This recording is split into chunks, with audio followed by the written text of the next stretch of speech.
First ఈ pink కలర్లో వచ్చిన తర్వాత మళ్ళీ రెడ్గా బ్లాక్ వస్తాయి, బ్లాక్ అయిపోతాయి.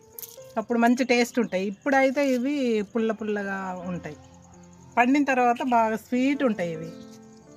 హ్యాపీ యాపిల్ అండి, బాగుంటాయి కాయలు, స్వీట్గా ఉంటాయి. కొన్ని అంత స్వీట్ ఉండవు. ఇది ఎట్లుంటుందో తెలియదు కానీ నేనైతే తీసుకొచ్చేసా.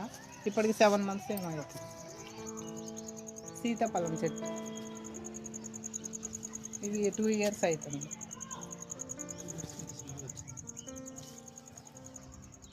ఇది చాలా మందికి తెలియదు, బాగుంటుంది ఇది.